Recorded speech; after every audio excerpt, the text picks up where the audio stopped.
Bismillahirrahmanirrahim. Assalamualaikum warahmatullahi wabarakatuh.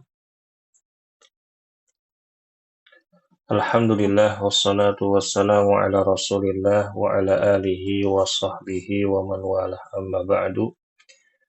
Ibu-ibu rahimakumullah, alhamdulillah pada pagi hari ini kita kembali berjumpa dalam halaqah kajian kita secara online. Untuk pekan ini, ibu-ibu kita akan melanjutkan kitab 100 hadis ya. Pedoman hidup sehari-hari buah karya Al-Ustadz Said Yai Ardiansyah Hafizahullah Ta'ala. Dan sekarang kita sudah masuk ke hadis yang ke-50. Berarti dengan majelis kita hari ini, ibu-ibu kita sudah berada di setengah jalan ya. Karena kitab ini berisi 100 hadis dan kita sudah masuk ke hadis yang ke-50. Mudah-mudahan dengan sebab ini Allah Subhanahu wa Ta'ala memberikan kepada kita semua keistiqomahan dalam menuntut ilmu dan ya Allah Subhanahu wa Ta'ala memberikan kepada kita semuanya taufik untuk bisa mengamalkannya. Amin ya rabbal alamin. Baik, Ibu Sri Kumala sudah masuk belum? Sudah, Ustadz. Baik, silakan dibaca hadis ke-50. Baik, bismillah. Hadis ke-50, jampi, jimat, dan pelet. An Abdillahi bin Mas'udin. An Abdillahi bin Mas'udin radhiyallahu anhu qala sami'tu Rasulullahi sallallahu alaihi wasallam Sallallahu alaihi wasallam. Sallallahu alaihi wasallam innar ruqa wat tamaima wat tiwalata syirkun.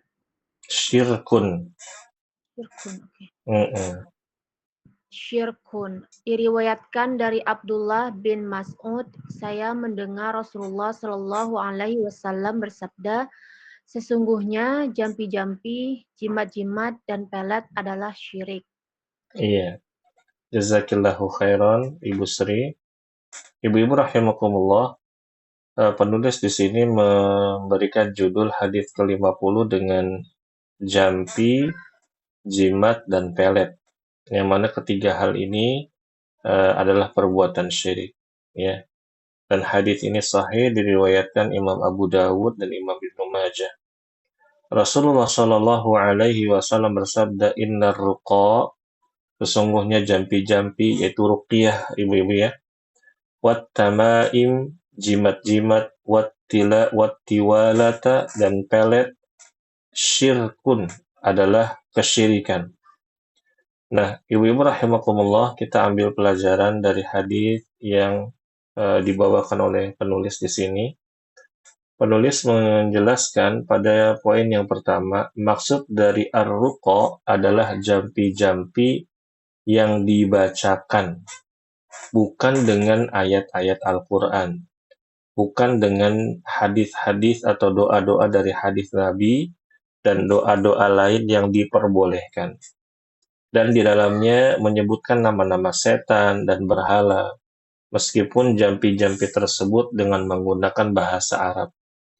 Nah, ibu-ibu rahimakumullah, para ulama membahas, boleh nggak sih kita ini memberikan jampi-jampi, yakni ruqyah dengan kalimat-kalimat yang baik, walaupun kalimat-kalimat tersebut bukan dari Al-Quran dan hadis. Jawabannya, selama kalimat itu tidak mengandung kesyirikan, maka diperbolehkan. Misalkan begini, anak kita lagi sakit panas, nih ya, kita meruqyah anak kita dengan membaca suratul Fatihah, lalu dengan membaca doa-doa yang diajarkan oleh Rasulullah Shallallahu Alaihi Wasallam, lalu kita tambahkan dengan perkataan-perkataan yang baik. Ya Allah nak, mudah-mudahan kamu cepat sembuh ya, sembuh, sehat. Nah seperti itu. Nah kata para ulama hal ini diperbolehkan. Ya. Yang tidak boleh mutlak adalah ketika kita memberikan jampi-jampi atau ruqyah, itu kita menyebut nama dari kalangan orang bangsa jin. Nah, biasanya ibu-ibu rahimakumullah, dukun-dukun itu ya, mereka menggunakan nama-nama jin. Nah, kadang nama-nama jinnya itu jin-jin yang apa namanya, mungkin terkesan Islami. Ada yang nama-namanya kayak ada Arab-Arabnya begitu ya.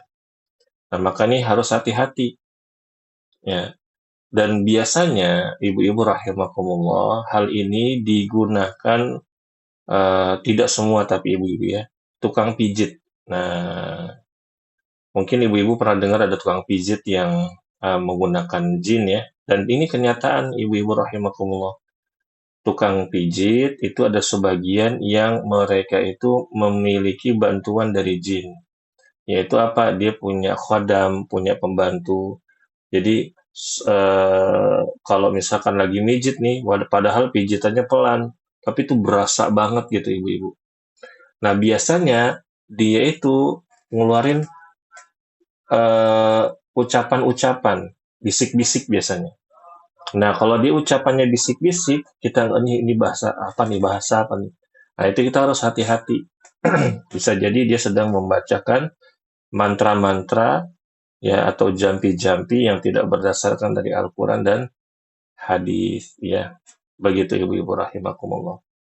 Ya. Lalu yang kedua, maksud at-tamaim adalah benda yang biasa digantungkan di leher atau pinggang anak-anak dengan anggapan bahwa benda tersebut dapat menolak bahaya atau mendatangkan manfaat. Ya ini jimat ibu-ibu ya. Tamaim itu jimat.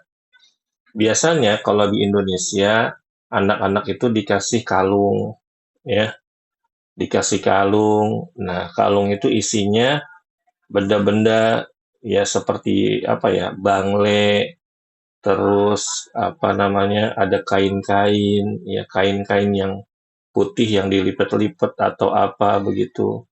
Terus ada rajah. Nah, rajah nih ibu-ibu, misalkan nih kertas ya, ini kertas ya, ini ini kertas ibu-ibu. Nah, kertas itu ditulis. Ditulisnya kayaknya tuh kayak tulisan bahasa Arab ibu-ibu. Tapi itu bukan bahasa Arab. Nama-namanya itu nama-nama jin biasanya. Ada sering banget saya lihat rajah ya. Beberapa kali saya ketemu rajah itu. Ya biasanya rajah itu ada di rumah makan, ya, ada di apa namanya di perkantoran, bahkan rajah yang ada di rumah. Nah, ibu-ibu saya mau kasih nasihat ibu-ibu ya, hati-hati kalau misalkan ada tukang-tukang dagang tuh yang jualan kayak apa namanya tuh papan gitu ya, papan lalu ada tulisan-tulisan Arabnya, walaupun digabung dengan ayat kursi, nama Allah, nama Nabi Muhammad, nama sahabat Abu Bakar, Umar, Utsman, Ali. Tapi kalau ada tulisan yang aneh-aneh, ibu itu raja. Ya. Nah ini biasanya ibu-ibu tadi kertas ya ditulis raja, terus dimasukin ke dalam kalung. Ya mungkin ibu-ibu pernah lihat di sosial media ya. Kalau misalkan ada orang lagi umroh, anaknya dipakein raja gitu ya, atau dipakein apa namanya jimat gitu ya. Tujuannya apa? Agar bisa menolak bahaya. Padahal ibu-ibu itu bisa mendatangkan mudorot, ya mendatangkan jin. Bahkan bukan satu jin saja, ya bisa satu kabilah dia datangkan. Nah ini makanya ibu-ibu kalau misalkan ngeruqyah, ya itu yang repot jinnya bawa temen. Nah kalau temennya satu dua mungkin kita masih kuat ngeruqyahnya. Tapi kalau satu kabilah, ya capek juga yang ngeruqyah ibu-ibu ya. Saya pernah punya pengalaman ngeruqyah hampir setengah hari, ya. Jinnya balik keluar, balik masuk lagi, keluar masuk lagi, ganti-ganti. Ya, begitu. Nah, ini bahaya dari jimat. Maka lalu model jimat di Indonesia itu juga ada juga ibu-ibu, ada gelang. Gelangnya tapi dari akar. Ya, biasa dipakai sama preman-preman, ya. Preman-preman ya. begitu. Lalu apalagi cincin, ya, cincin, ya, batu ini, batu itu, ya. Dan ini tidak boleh. Semuanya ini adalah kesyirikan, ya, ibu-ibu rahimakumullah. Lalu yang ketiga, maksud tiwalah adalah jenis sihir yang dapat menyebabkan seorang suami lebih mencintai istrinya atau membuatnya benci. Alias ini adalah pelet, ibu-ibu. Ya. Nah, pelet itu, ini ibu-ibu ya media sihir ya. Saya mau kasih tahu ke ibu-ibu, media sihir yang paling ampuh adalah darah haidnya ibu-ibu.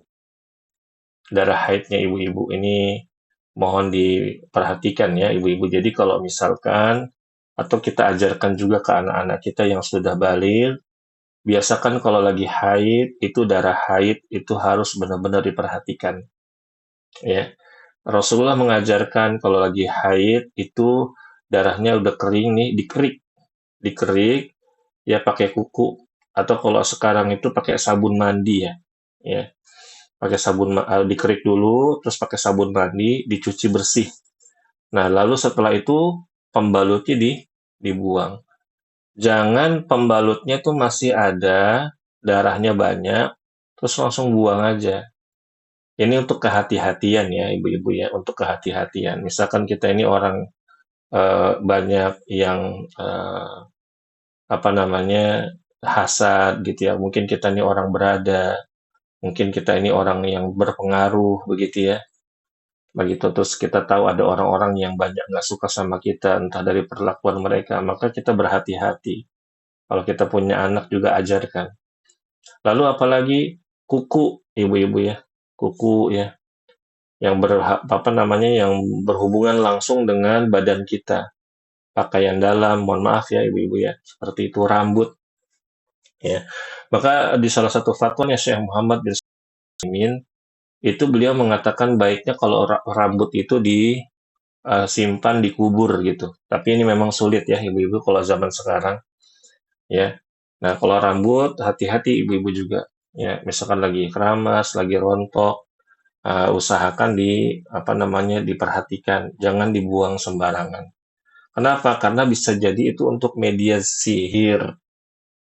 Emang ada istilah begitu. Ada orang-orang yang belajar.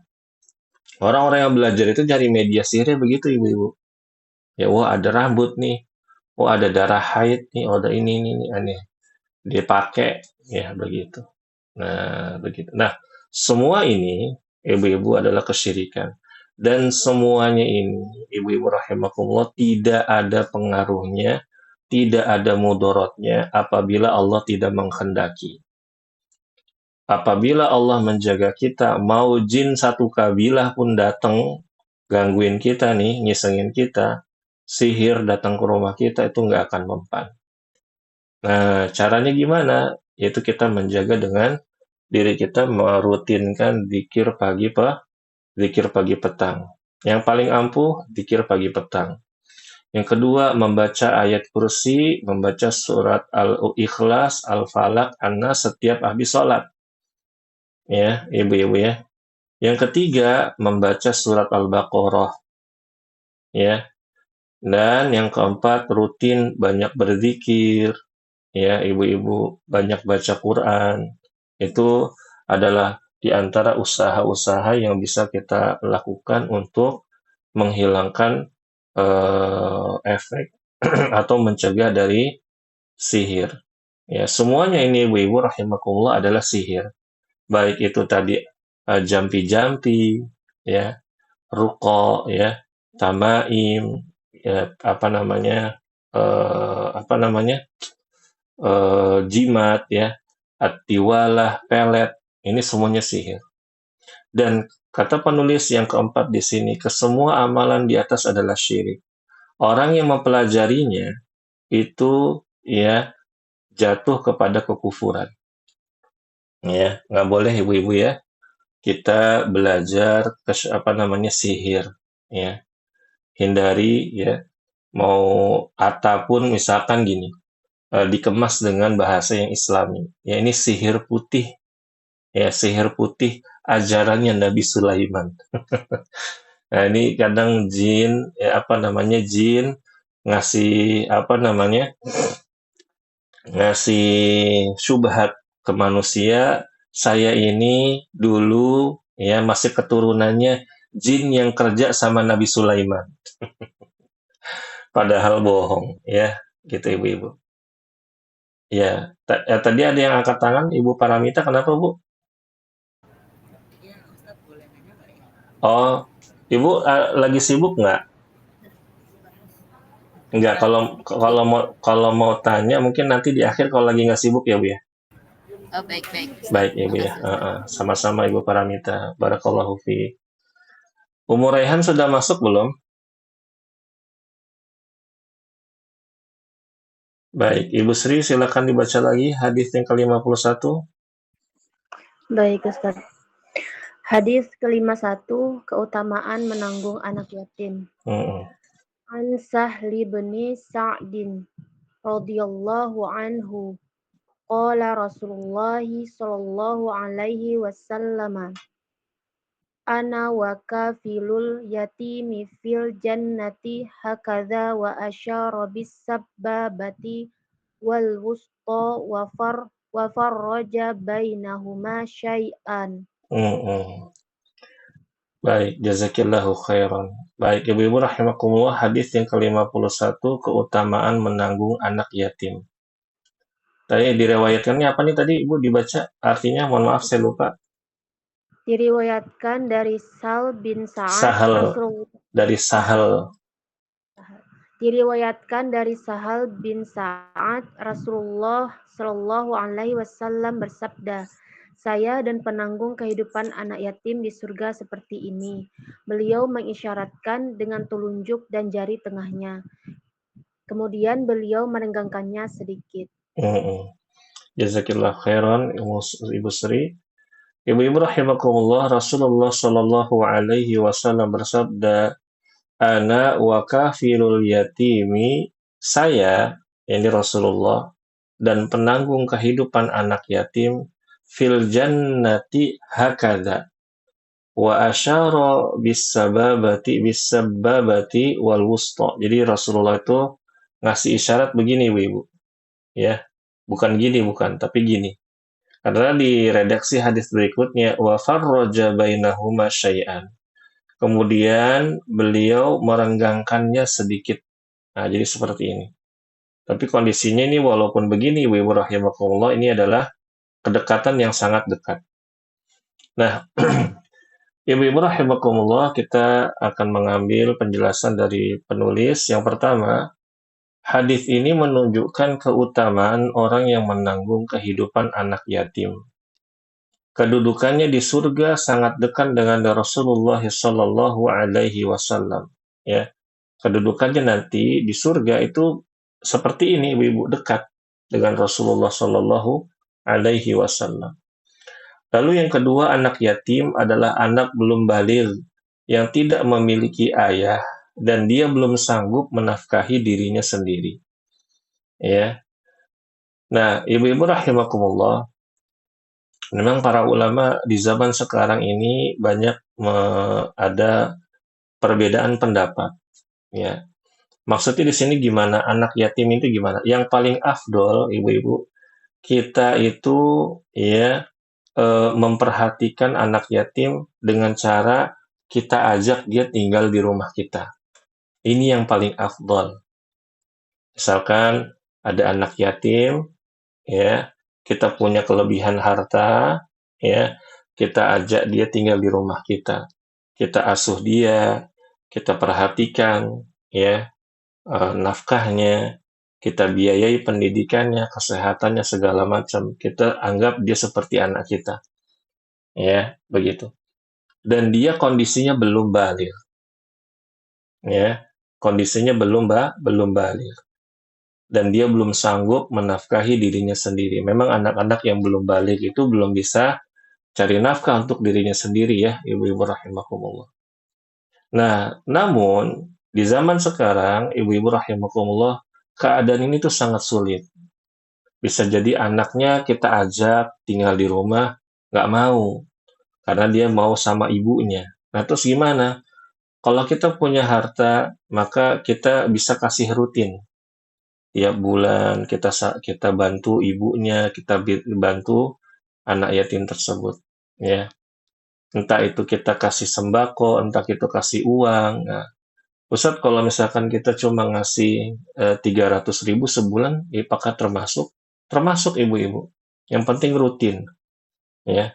Makanya ibu-ibu rahimakumullah, kalau misalkan di lingkungan tetangga kita, ya, atau bahkan ya kerabat kita, ini yang paling afdol kerabat ya ibu-ibu ya. Kalau kita dalam keadaan lapang, maka jangan perhitungan, ya. Apalagi dia masih kerabat, kecuali kita memang lagi dalam keadaan kondisi yang kurang gitu ya. Ya, begitu. Tapi kalau misalkan Ustadz saya cuma bisa ngasih 300.000 atau 100.000, apakah termasuk? Insya Allah termasuk. Yang penting kita rutin. Kita kasih uang jajan anak tersebut. Dan ini termasuk dari hadis, keutamaan hadis ini, ibu-ibu rahimakumullah. Namun tidak seafdol kalau kita ngajak anak tersebut ke rumah. Ya, begitu. Nah, Ustadz, gimana kalau misalkan kita ke panti asuhan? Nah, kalau ke panti asuhan juga boleh, ibu-ibu rahimakumullah. Tapi kita harus perhatikan panti asuhannya ini ya bertanggung jawab atau tidak. Kadang banyak orang-orang di zaman sekarang buat panti asuhan, ini tidak semua ibu-ibu ya, tidak semua ya. Mereka tuh ada sektor bisnisnya, ya ada bisnisnya, ada segala macam, ada yang diambil dari keuntungan tersebut. Padahal ini berbahaya, ibu-ibu rahimakumullah ya. Jadi kalau misalkan kita punya kelebihan harta, kita mau buat panti untuk panti asuhan, setiap uang yang masuk itu emang buat anak-anak yatim tersebut. Nah, kita tuh jangan ngambil kecuali memang kita butuh dan itu pun sedikit ibu-ibu. Ya, jangan akhirnya kita punya yayasan, bikin panti asuhan, kita hidup dari panti asuhan tersebut. Ini zalim, nggak boleh. Ya, begitu. Nah, yang paling afdol itu tadi, mulai dulu dari kerabat, ada nggak? Ya. Terus yang kedua, tetangga, ada nggak? Nah, kalau misalkan ini dua-duanya nggak ada, kita ingin dapat keutamaan menyentuh di anak yatim, kalau kita bisa ke panti. Ya, tapi tentu kita perhatikan dulu pantinya nih, dia apa namanya bertanggung jawab amanah atau tidak. Kadang banyak panti-panti ya begitu ibu-ibu, uang santunan masuk tapi pakaiannya belel-belel. Ya, kita masuk ke dalam nggak ada perubahan ya. Padahal masuk ke situ puluhan juta, ya ratusan juta bahkan. Anak-anak nggak sekolah, di situ aja di panti udah. Padahal mereka itu bisa paginya sekolah, dibiayai dari harta muhsinin gitu ya, atau mereka dibuatkan paket A, B, C segala, segala macamnya. Begitu. Baik, yang ketiga, anak yatim pada hadis ini umum, baik anak yatim yang memiliki hubungan kekeluargaan dengannya ataupun tidak. Tapi lebih afdol tadi yang punya hubungan kekeluargaan. Nah, ini ibu-ibu kesempatan bagi kita punya kerabat yang memang kita itu apa yang keluarga yang kerabat ada anak yatim di situ, kita berlomba-lomba. Ya, walaupun kita dalam keadaan sempit, kita usahain. Ya, mungkin kita kasih anaknya 100 atau ya 200 atau 50.000, tapi rutin tiap bulan. Ya, kalau kita hartanya lebih, nggak berseri, amin ya Allah, misalkan ya gitu, ya kita nafkahi dia, ya secukupnya, begitu ya. Taib. Berikutnya hadis yang ke-52. Umur Raihan sudah hadir? Sudah Ustadz. Silakan. Hadis ke-52. Larangan menyampaikan semua yang didengar. An Hafs bin Asimin radhiyallahu anhu qala Rasulullah sallallahu alaihi wasallam kafa bil mar'i kadziban an yuhadditsa bikulli ma sami'a. Mm-mm. Rawahu Muslim fil mu- Fil fil muqaddimati. fil muqaddimati. Mm-mm. Kenapa al-muqaddimati, Bu? Kenapa nggak al-muqaddimatu? Karena ini Ustadz kemasukan huruf majrur Iya, fi. karena ada fi. Ya, bagus, Ibu. Monggo, baca artinya. Diriwayatkan dari Hafs bin Asim, Rasulullah Shallallahu Alaihi Wasallam bersabda, cukuplah seseorang dikatakan sebagai pendusta apabila dia menyampaikan seluruh yang didengarnya. Iya, jazakillahu khairan Raihan.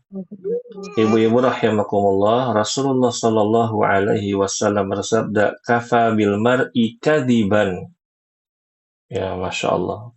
Kafa bil mar'i kadiban. Cukuplah seseorang dikatakan sebagai pendusta. An yuhadditha bikulli ma sami'a. Apabila dia itu menyampaikan seluruh yang didengarnya. Nah, ini hati-hati ibu-ibu ya. Nah, kita ambil penjelasannya. Yang pertama, hadis ini menjelaskan bahwa seluruh kabar yang diterima seseorang harus difilter dulu. Harus disaring terlebih dahulu dengan mengecek kebenarannya. Kita itu harus tasabut dulu ibu-ibu. Mengecek dulu nih. Ini bener nggak nih kabar ini? Ya. Orangnya yang ngomong nih istiqoh apa enggak nih? Terpercaya atau enggak? Atau kita misalkan ngambil dari media sosial, ya. Ini media sosial ini terpercaya atau tidak, ya. Nah, begitu. Kita harus cek dulu. Jangan setiap kabar yang kita dapatkan, kita langsung share. Langsung share begitu. Nah, ini kadang ibu-ibu sekarang banyak orang berlomba-lomba membuat quotes. Ya, banyak orang ya di zaman sosmed ini jadi konten kreator. Ini nasihat juga untuk saya pribadi ya. Nah, kadang suka bikin quotes tuh. Nah, kalau ibu-ibu biasanya, wah quotes-nya ini sesuai dengan hati saya nih. Sesuai dengan relate dengan kehidupan saya, dia share begitu. Tanpa dia cek dulu, ini benar nggak ya? Ini benar nggak hadis Nabi ini? Ya, ini benar nggak qaul ulama, perkataan ulama? Ini benar nggak siapa yang bikin nih? Apalagi quotes-nya itu yang nulis misalkan Abu Fulan, Umu Fulan. Akunnya nggak pakai nama sendiri. Misalkan cinta sunnah Nabi, akunnya kayak gitu. Ya, ya, maka saya sarankan ibu-ibu kalau mau ngambil ilmu, ngambil quotes atau ngambil poster, kita ambil dari ustadz-ustadz yang sudah ma'ruf saja. Ya, dari ustadz-ustadz yang kita kenal, yang kita tuh belajar sama beliau, yang kita tuh dengerin kajian beliau, yang kita tuh emang suka hadir di majelis beliau, itu udah cukup itu aja, ya begitu. Nah, atau dari media-media sosial halaman-halaman yang memang sudah terkenal, ya dia suka emang terkenal tervalidasi bahwa media sosial tersebut timnya para asatidzah, ya para penuntut ilmu, ya begitu ya ibu-ibu ya. Nah, jadi jangan sampai kita ini tergolong sebagai seorang pendusta ketika kita mendapatkan sesuatu informasi, kita nggak cek dulu, langsung share begitu. Ya.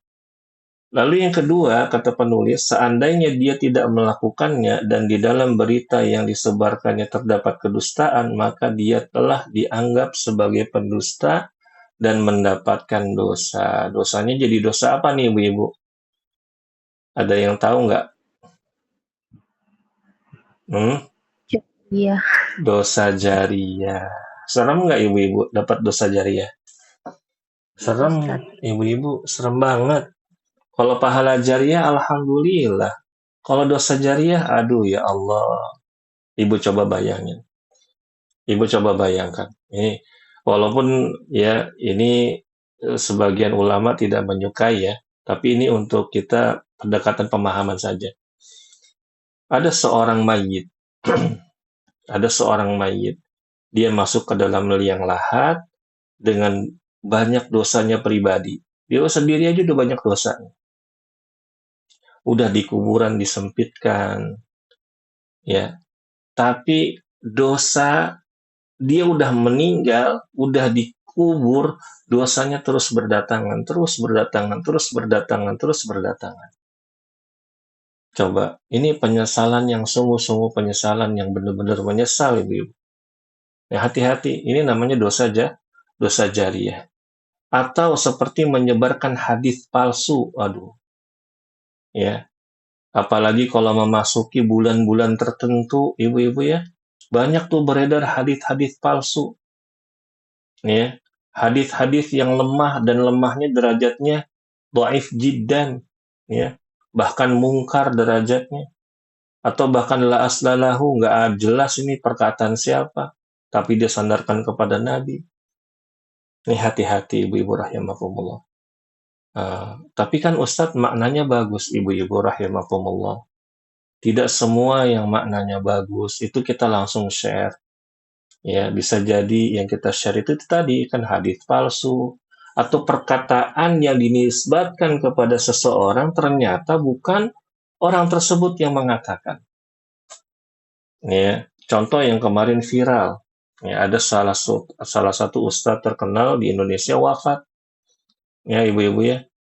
Lalu ada potongan ustadz ceramah menukil perkataan ustadz yang wafat tersebut. Ternyata perkataan ustadz yang disampaikan dalam potongan ceramah tersebut dinisbatkan kepada ustadz yang lain yang sama-sama mungkin tapi lebih terkenal. Ya, ini kan sebuah kedustaan. Ya. Maksud dari si dai yang menyampaikan nasihat, misalkan Ustadz A, tapi perkataan ini disematkan kepada Ustadz B. Tanpa tasabut dulu, cross-check dulu. Ini bahaya. Ya. Dan itu kita sama saja menyebarkan kebohongan. Dan kita akan mendapatkan dosa jariah. Ya. Begitu ibu-ibu rahimakumullah. Makanya saya ulangi lagi ibu-ibu di zaman media sosial seperti ini baiknya kita follow, kita ikuti, kita share dari ustadz-ustadz yang sudah kita kenal. Oh, memang dia ustadz, memang kita belajar sama dia begitu. Bukan halaman-halaman nggak jelas ya. Wah, halaman-halaman yang ini siapa sih yang nulis gitu kan? Nah, gitu. Umu Fulan, Abu Gosok, Umu Gosok. Ya, jangan ibu-ibu ya. Kadang kayak begitu. Nah, tayyib. Berikutnya, Ibu Sri, silakan dibaca hadis ke-53. Baik Ustaz. Hadis ke-53, beberapa orang yang dilaknat. An Ali bin Abi Thalibin radhiyallahu anhu qala Rasulullah sallallahu alaihi wasallam la'anallahu man la'ana walidahu wa la'anallahu man dhabaha li khairillahi wa la'anallahu man awa Man muhditha awa muhdisan. wa la'anallahu man awa muhdithan A-nya panjang, Ibu Sri. Man awa muhdisan. wa la'anallahu man awa muhdithan wa la'anallahu man ghayyara manaral ardi. Rawahu Dari Muslim. Abi Talib, Rasulullah Shallallahu Alaihi Wasallam bersabda, mudahan Allah melaknat orang yang melaknat orang tuanya. Mudahan Allah melaknat orang yang menyembelih untuk selain Allah. Mudahan Allah melaknat orang yang melindungi orang yang suka berbuat kerusakan di bumi. Mudahan Allah melaknat orang yang merubah patok-patok tanah. Iya, jazakillahu khairan Ibu Sri. Ibu-ibu rahimakumullah, hadis ini riwayat Muslim dan hadis yang sahih. Rasulullah Shallallahu Alaihi Wasallam bersabda, "La'anallahu man la'ana walidah." Semoga Allah melaknat orang yang melaknat orang tuanya. Wa la'anallahu man dhabiha li ghairillah. Semoga Allah melaknat orang yang menyembelih untuk selain Allah. Wa la'anallahu man awa muhditsan. Mudah-mudahan semoga Allah melaknat orang yang melindungi orang yang suka berbuat kerusakan di muka bumi. Wa la'anallahu man ghayyara manaral ardi. Semoga Allah melaknat orang yang merubah patok-patok tanah. Ada berapa nih, Bu, yang dilaknat? Pertama tadi adalah orang yang melaknat orang tuanya. Yang kedua, orang yang menyembelih untuk selain Allah. Yang ketiga adalah orang yang melindungi orang-orang yang berbuat kezaliman, berbuat kerusakan di muka bumi. Yang keempat adalah orang yang merubah patok tanah. Ada 4. Nah, ini yang dapat laknat dari Allah. Laknat itu apa sih, Ustaz? Laknat itu dijauhkan dari rahmat Allah Subhanahu wa Ta'ala. Dijauhkan dari taufik Allah Subhanahu wa Ta'ala. Na'udzubillah. Ya. Kalau orang yang udah dilaknat sama Allah berarti derajatnya hampir mirip sama iblis, ibu-ibu. Iblis itu dilaknat oleh Allah. Dijauhkan dari kasih sayang Allah, dijauhkan dari rahmat Allah, dijauhkan dari taufik Allah. Begitu. Nah, di sini ibu-ibu rahimakumullah penjelasan hadis yang pertama dari penulis Ustadz Said Yai hafizahullah taala, dilaknat artinya dijauhkan dari rahmat atau kasih sayang Allah. Orang yang dilaknat oleh Allah hidupnya tidak akan tenang di dunia dan akhirat. Nah, ibu-ibu rahimakumullah, orang yang melakukan dosa-dosa yang diancam dengan laknat oleh Allah Subhanahu wa Ta'ala, itu dia tuh hidupnya nggak tenang. Contohnya, Allah melaknat laki-laki yang menyerupai perempuan, perempuan menyerupai laki-laki. Ya, Allah dan Rasulnya melaknat. Kalau kita tanya sama mereka, ibu-ibu, walaupun mereka itu katanya ini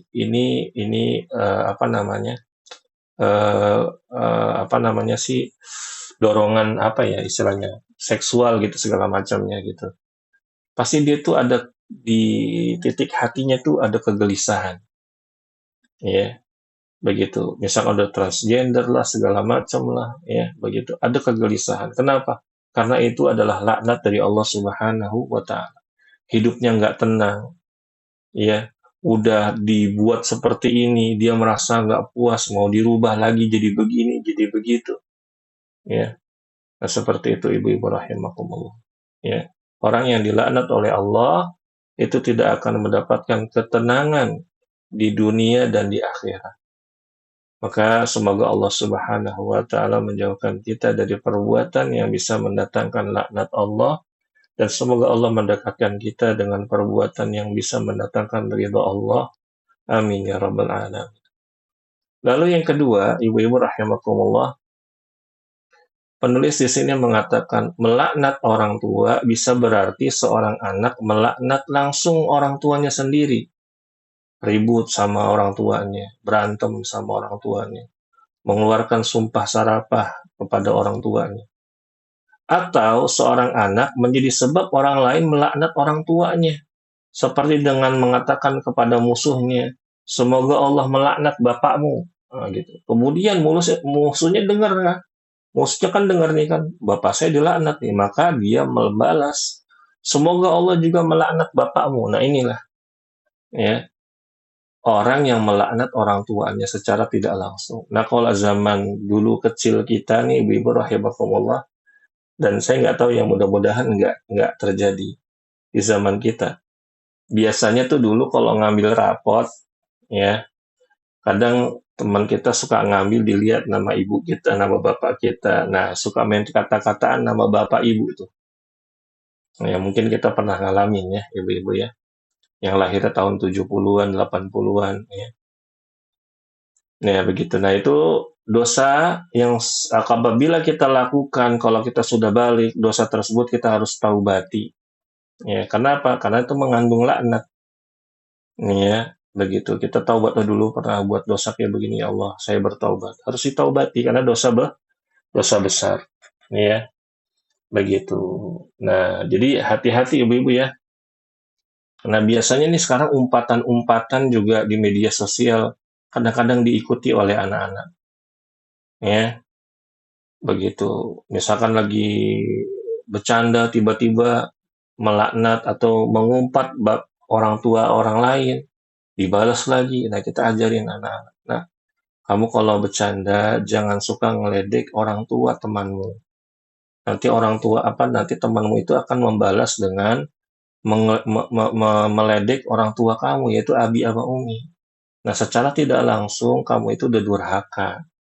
Kenapa? Karena kamu buat abi dan umi dihina oleh orang lain karena kelakuan kamu. Nah, seperti itu. Kita ajarkan. Ya, ya begitu ibu-ibu rahimakumullah. Lalu yang ketiga, menyembelih harus diniatkan hanya untuk Allah dan tidak boleh diniatkan untuk selain Allah. Seperti menyembelih untuk membuka lahan kebun baru. Ya. Nah, ini ibu-ibu rahimakumullah, di kampung istri saya ada salah satu tetangga ya, bangun rumah, dia nyembelih kambing warna hitam. Lalu kepalanya ditanam di dalam rumah tersebut. Masya Allah ya. Dan memang setelah kejadian itu, banyak hal-hal yang sifatnya mistis ya, begitu Ibu. Karena memang itu mengandung atau mengundang makhluk-makhluk jin-jin yang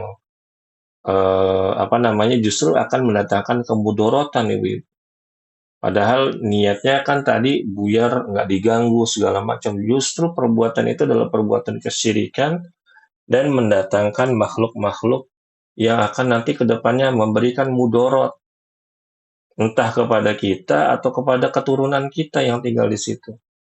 Ya, begitu. Jadi hindari ya bentuk penyembelihan apapun seperti misalkan sakit lah atau apalah, jangan ibu-ibu ya.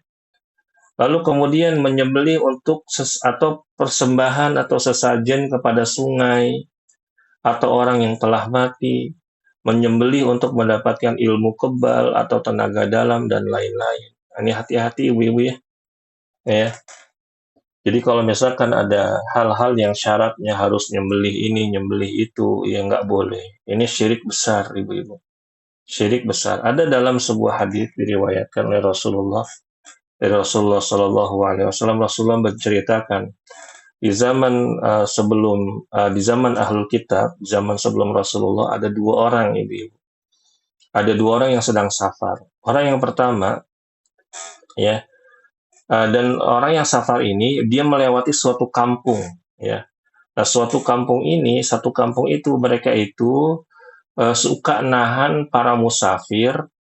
Ya, kalau misalkan musafir tersebut ya mau nyembelih, mengorbankan sesuatu, maka dia boleh lewat.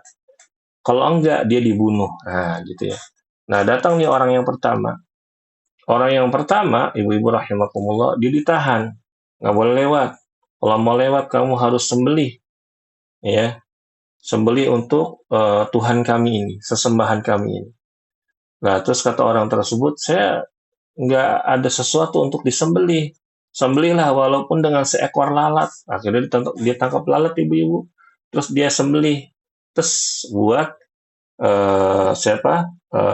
Tuhan mereka. Mungkin orang ini menganggap ya lalat, apa sih lalat ya kan hina gitu ya. Dia sembelih untuk sesembahan. Lalu orang yang kedua, nah orang yang kedua ini tauhidnya lempeng ibu-ibu. Ditahan, kamu nggak boleh lewat. Kalau mau lewat, kamu harus sembelih untuk sesembahan kami. Dia bilang, saya tidak akan menyembelih kecuali hanya untuk Allah Subhanahu wa Ta'ala. Maka orang ini pun akhirnya dibunuh. Nah, kata Rasulullah, orang yang pertama dia masuk neraka, orang yang kedua dia masuk surga. Padahal dia nyembelih kurbannya apa ibu-ibu? Lalat. Seekor lalat. Nah, inilah hati-hati. Apabila kita pernah melakukannya di masa lampau, maka dosa ini harus kita taubati dengan taubatan nasuha. Ya, ibu-ibu. Lalu yang keempat, tidak boleh melindungi orang yang berbuat kerusakan di muka bumi, seperti melindungi orang yang suka membunuh, mengebom, mencuri, dan semisalnya. Membantu dia dengan memalsukan identitasnya, membantunya melarikan diri, dan lain-lain. Ya, ibu-ibu, kalau enggak, kita nanti akan dilaknat oleh Allah Subhanahu wa Ta'ala. Kecuali kita diancam. Misalkan ada, naudzubillah, misalkan ada orang jahat, ya, kita lagi mau masuk parkiran, ya, lalu tiba-tiba masuk ke dalam mobil, kita diancam, ya. Ah, ini beda, ya, begitu. Tapi hukum asalnya kita nggak boleh melindungi orang-orang yang berbuat zalim. Lalu yang kelima, ibu-ibu rahimakumullah, tidak boleh mengubah patok-patok tanah sehingga mengambil tanah orang lain meskipun sedikit dengan cara yang batil. Nah, ini ibu-ibu rahimakumullah, hati-hati ya masalah tanah ini.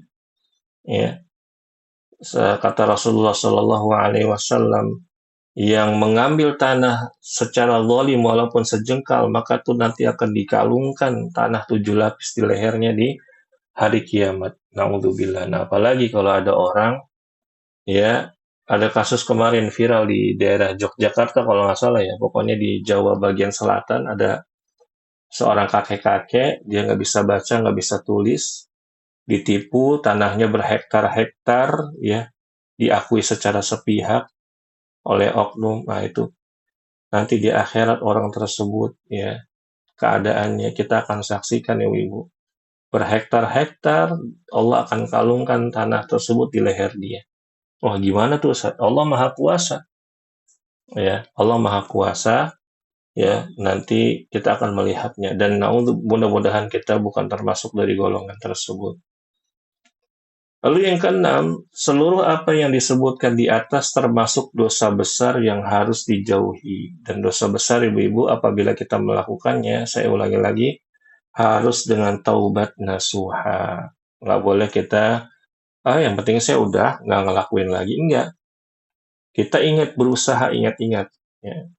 Kadang ada dosa-dosa yang kita lupa nih, ibu-ibunya. Terus tiba-tiba kita ingat. Langsung tuh ibu-ibu, jangan tunda. Ya, langsung kita taubat. Ya Allah, dulu saya pernah begini. Misalkan contoh lah, ya, kita namanya sekolah dulu ya. Ya, beli gorengan makannya 5, bayarnya 1. Itu kan kayak gitu ibu ya. Atau misalkan minjem duit teman, ya, 1.000, 2.000, 3.000, 5.000, tiba-tiba kita ingat belum diganti, teman kita kemana sekarang ya? Taubat, ya. Taubat nasuha, kita infakkan. Misalkan kita dulu pernah minjem duit 5.000 sama dia kan ya, kita udah nggak tahu dia tuh kemana tuh. Kita ada 50.000, udahlah saya niatin infak buat si fulanah ini, buat si fulan. Itu ibu caranya. Atau kita dulu pernah waktu kecil nyolong mangga orang ya, rambutan segala macam ya. Ibu-ibu yang namanya anak-anak ya kan, namanya remaja, kadang tangannya iseng, kita ingat tiba-tiba, kita taubat langsung. Astagfirullah, ya Allah, aku bertobat kepadamu ya Allah. Terus gimana? Ya kalau kita ada kelebihan harta, sedekahlah atas nama si fulan itu yang punya pohon itu, saya sedekahin. Ya 10.000, 30.000. Mungkin kita ngambil rambutannya cuma beberapa biji gitu ya, segala macam. Kecuali kita ingat dulu diizinkan, atau dia memang yang punya pohon itu menghalalkan untuk anak-anak. Nah, saya dulu punya pengalaman ibu-ibu di rumah, ada anak kita manggilnya Ende nih, Ende ya. Nah, Ende ini orangnya baik. Jadi kalau misalkan udah musim rambutan nih, dia panggil, tong, tong, no, panjat no, rambutan ambil, ntar bagi gua ya, sedikit, ntar sedikit. Ende ini udah tua gitu kan, dia pengen makan rambutan tapi nggak bisa manjat gitu. Kita manjat ya, Masya Allah. Ya, semoga Allah membalas kebaikan-kebaikan beliau ya. Amin ya rabbal alamin. Baik, mungkin ya, untuk hari ini ibu-ibu kita cukupkan. Apabila ada pertanyaan silakan. Ibu Paramita tadi mau bertanya. Ya, Ustaz. Mau izin bertanya, Ustaz. Iya Ibu, silakan. Ya, yang materi yang pertama tadi Ustadz, yang apa namanya, eh, yang rajah-rajah itu dari lo Ustadz. Mm-mm. Nah, jadi mau bertanya Ustadz, kan jadi beberapa sudah lama sih ya, beberapa tahun yang lalu itu memang ada teman. Teman itu kayak praktisi kesehatan gitu lah ya Ustadz ya. Nah, teman saya ini mengajarkan yang namanya semacam apa ya, unconsciousness gitu ya. Jadi Mm-mm. dalam prakteknya itu diajarkan itu membaca sugesti-sugesti dan pertanyaan. Misalkan apa yang bisa alam bawa hari ini untuk saya gitu. Apakah bisa membawa ya intinya untuk misalkan kekayaan lah atau apalah yang kayak gitu-gitu Ustaz. Mm-mm. Nah, terus di situ juga ada praktek kayak untuk apa ya, kayak semacam bukan menyembuhkan ya, tapi kayak mungkin meringankan atau gimana ya, tapi efeknya untuk kesehatan lah Ustadz gitu. Nah Hipnoterapi ya itu Bu ya? sebenarnya awalnya ya semacam terapi gitu, semacam Mm. terapi. Awalnya sih saya nggak terlalu agak curiga gimana, tapi masih nggak terlalu gitu. Sampai suatu hari ada teman saya yang lain diajak juga nih sama teman saya yang ini gitu kan. Mm-mm. Terus dia akhirnya mencoba mencari tahu historisnya dan lain-lain. Ini kok kayaknya mantra deh gitu. Maksudnya kan Mm-mm. diucapkan berulang-ulang. Nah, kalau menurut pandangan Ustadz gimana ya? Karena kan di Mm. dalam kata-kata itu sebenarnya nggak ada gitu kata-kata Mm. aku minta kepada siapa tuh nggak ada gitu. Mm. Tapi kayak lebih kayak apa yang bisa dibawa alam hari ini misalkan Mm-mm. aku ingin aku hari ini adalah orang yang happy, sehat, senang Mm-mm. ya semacam-semacam Mm-mm. itu Ustaz. Mm. Baik, pertama Ibu saya mau tahu beliau psikolog bukan? Enggak sih, Enggak ya, orang hukum malah orang hukum. Mungkin tapi belajar psikolog kali ya. Kita husnudzonnya gitu ya. mungkin ya. Jadi Ya. Ibu-Ibu, ada yang perlu kita ketahui bersama bahwa ini yang ngomong orang psikolog langsung ke saya. Jadi di dalam ilmu psikolog itu ada istilahnya diajarkan kalimat-kalimat tertentu, ya mereka sih bilangnya mantik gitu ya, mantik gitu ya. Tapi menurut teman saya yang udah ngaji ini, dia dulu pernah belajar psikolog, ini bertentangan dengan apa dasar-dasar Islam, dasar-dasar keimanan. Maka apabila si pembuka praktek kesehatan tadi ya, mungkin tadinya dia seorang hipnoterapi, apabila dia mengambil ilmu dari apa namanya ilmu psikolog tadi, maka baiknya kita hindari, ya, baiknya kita hindari karena memang ada kalimat-kalimat yang, tapi saya belum pernah baca bukunya ya ibu-ibu ya. Nah biasanya bukunya itu pakai bahasa Inggris kata teman saya ini, begitu dan ini yang menyebabkan beliau karena ngambil S1-nya psikolog nggak tamat ya karena di salah satu jurusan beliau itu yang ditekuni ternyata menyelisihi dasar-dasar keimanan yang justru masih bisa menggiring kita kepada kekufuran. Nah begitu. Akhirnya udah kuliah bertahun-tahun dia nggak jalanin skripsi ya udah selesai begitu aja. Jadi beliau cerita begitu secara langsung kepada saya. Nah, jadi kalau misalkan ibu-ibu mengikuti meditasi seperti hipnoterapi, maka harus benar-benar kita punya apa namanya ilmu yang apa namanya mumpuni. Atau lebih baik kita hindari ibu-ibu rahimakumullah. Jangankan kita yang mungkin ilmunya pendek, ilmunya sedikit ya. Bahkan ada beberapa orang yang sudah memiliki keilmuan yang mumpuni, itu dia akhirnya terjerumus dengan syubhat-syubhat eh, apa namanya sih pengobatan-pengobatan dengan cara hipnoterapi, meditasi, ya begitu. Ingat ibu-ibu, kesembuhan itu datangnya dari Allah Subhanahu wa Ta'ala. Medianya kita ambil dengan cara yang Allah dan Rasulnya ridhoi, yang halal, yang mubah, yang diperbolehkan. Jadi jawabannya Ibu Paramita, apabila memang si teman ibu ini mengambil dari kalimat-kalimat yang tadi dari buku-buku psikolog itu tadi atau ilmu mantik tadi, maka baiknya itu dihindari. Ya, dan kita mencukupkan diri dengan ruqyah dari Al-Quran atau dari doa-doa, ya, doa-doa yang Rasulullah Shallallahu Alaihi Wasallam ajarkan. Demikian Ibu Paramita ya. Ya, baik Ustaz. Iya, Makasih infonya. sama-sama Jadi Ibu. jadi ingin nanya lagi Ustaz, kalau Apa misalkan tuh? doa-doa soalnya kan banyak di YouTube gitu ya Ustaz, kayak misalkan doa-doa apa sih, lu buat wajah menjadi cantik ya, kayak gitu-gitu Ustaz. Iya, Penasaran kan kadang-kadang, tapi kan kita mungkin ya saya kan kurang ilmu gitu ya Ustaz. iya Jadi Ibu kalau mau Paramita, baca Masya Allah. ini dari Al-Quran apa enggak ya gitu. Nah, itu yang tadi saya sampaikan Bu ya. Hati-hati. Jadi Ibu Paramita kalau nemuin hal-hal yang kayak begitu, ih lucu juga nih doa bikin wajah cantik, kalah dong skincare. Ibu-ibu ya. Iya, iya.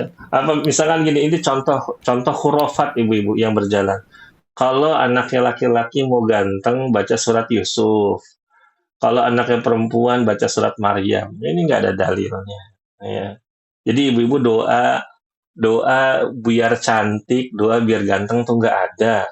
Ya, tapi doa agar akhlak baik itu ada. Ya kalau ibu-ibu ingin cantik ya modal lah, ya kan ya. Bilang sama suami di rumah ya butuh perawatan nih gitu ya.